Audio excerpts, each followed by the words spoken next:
the only one who's faithful every day. In the darkest night, you are by my side. I'm never alone because I know I can always trust you. I can always trust you. Every day and every moment, my future, yeah, you hold it. I know it. I can always trust you.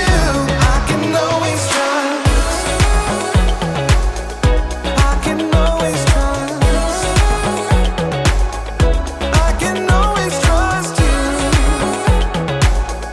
I can always trust. I've got a Savior who will always walk me through whatever comes my way. 'Cause I put my hope and trust in the only one who's faithful every day. In the darkest night, you are by my side. I'm never alone because I know I can always trust you. I can always trust you. Every day and every moment, my future, yeah, you hold it. I know it. I can always trust you. I can always trust. I can always trust you. I can always trust you. Every day and every moment, my future, yeah, you hold it. I know it. I can always trust you. I can always trust. I can always trust. I can always trust you.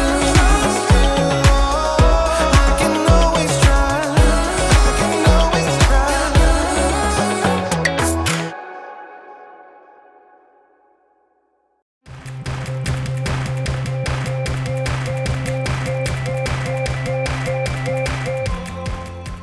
Hey everybody! My name's Erica, and I'm here to talk to you about contentment. Contentment is learning to be okay with what you have. And I mean, whatever you have. Let's take bicycles, for instance. You can be content if you have the best bicycle in the world. Like this one. This is top of the line. You could climb a mountain with this bike, and if you get tired of pedaling, it's got a motor that kicks in that helps you keep moving. Or maybe you have a bike like this. You can be content with an old used bike that's been around the block a few times. It may not shine like a brand new bike, but it gets the job done. But here's something that will really surprise you. That's right. You can be content with having no bike at all. It's true! Not everyone in the world has a bike, and lots of those people are quite content without one. In fact, you can be content even if all you have is a box of bike parts. I mean, there's so many uses for a box of bike parts, right? I'm big and you're small. Hey, big guy, are you gearing up for a fight?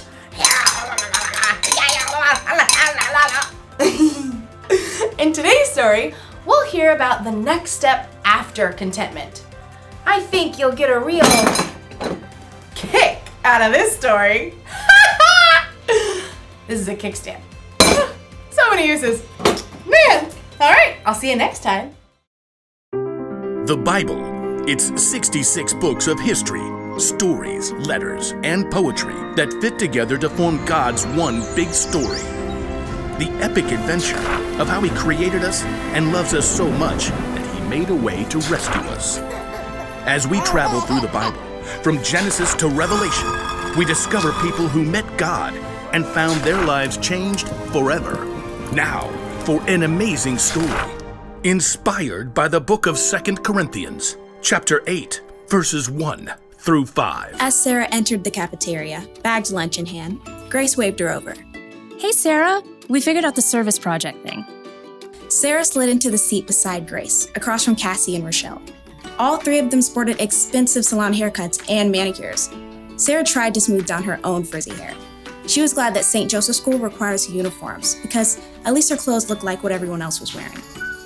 Oh, right. The project for social studies? Miss Moss had required that individual groups find a service project to do during the holiday season. I looked through Miss Moss's list. This one's perfect. Grace showed her tablet screen to Sarah. Helping a refugee family? That's a great idea. Yeah, we can just buy them stuff from this list and send it to their new home. Where is the... Sarah looked at the table again, trying to decipher the name on the page. Where is the KMB family living? Somewhere over on the east side, like Grove or some place with those rundown houses. Sarah swallowed hard. She lived on the east side when she'd moved in with her grandma. It was only because of a scholarship that she was able to attend St. Joseph's School. It says here the family needs 3 sets of sheets. Oh, I know! You've seen those ads for tufted owl sheets? They're supposed to be the best. Sarah's eyes widened. Aren't those sheets like $200? That's cool. My dad will give me the money. They need dishes. I'll order a full set from Macy's. My mom has a platinum card there. I'll get them a TV. Perfect way to learn English, right? Enter a credit card number and boom, service project done. The girls turned to Sarah, who avoided their eyes by staring at the list of needs on the tablet. Hey Sarah, what are you gonna send? They need winter coats. I saw these awesome tailored down jackets on sale for like $125. I don't know. I'll text you all later. That evening at dinner, Sarah barely touched her spaghetti. Grandma peered across the table, her eyes bright under her wiry white hair. Now, what's wrong, Sarah? Oh, it's this service project I have to do for school. We're supposed to help this refugee family that's moving into a house over on the Grove. The Kayembes. That sounds like a lovely idea. Yeah, but everyone else is ordering stuff for them. Expensive sheets and TVs and things. The only money I have right now is for bus fare. What am I gonna give? You don't have to have a lot to give a lot. You didn't answer my question. Grandma smiled and reached for the worn Bible that always sat on the kitchen table. No, but St. Paul will. Sarah knew that once Grandma got a scripture passage stuck in her mind, there was no stopping her from reading it. Okay, fine. I'm listening. Let's see. It's right here in 2 Corinthians. Paul was writing to a group of churches. We want you to know about the grace that God has given to the churches in Macedonia. They have suffered a great deal, but in their suffering, their joy was more than full. Even though they were very poor, they gave very freely. In fact, they gave even more than they could. Completely on their own, they begged us for the chance to share in serving the Lord's people in that way. But that's still talking about money. The churches gave money. Listen with your heart. They gave from what they had, and they did it with joy. Well, what I have is not money. But you've got other things. Okay, I'm good at baking. I know how to use the bus and get around. I have time, I guess. Grandma beamed and her face crinkled. All good things. Reluctantly, Sarah smiled back. Okay, I'll make a list. Next morning, Sarah's friends crowded around her locker. Hey, have you decided what you're gonna buy? Well, I thought maybe the Kayembe family needs more than just stuff. Like how? Maybe they need help. You know, like finding the library, figuring out the bus system. Yeah, I don't know anything about that. But I do. And I Googled and found a number for their caseworker. And she said we could help the Kayembes decorate their new home for Christmas. Oh, that's a really cool idea. I found this awesome video that shows how to make Christmas ornaments from salt dough that you shape and bake and paint. You all could come to my place and help. Sure, that'd be great. I mean, it's a tiny apartment kitchen and all. You tell us what to do, we'll do it. Sarah breathed a sigh of relief. Maybe she couldn't send $200 sheets, but she could use her time and creativity, and even her grandma's tiny kitchen, to help welcome a new family to her neighborhood.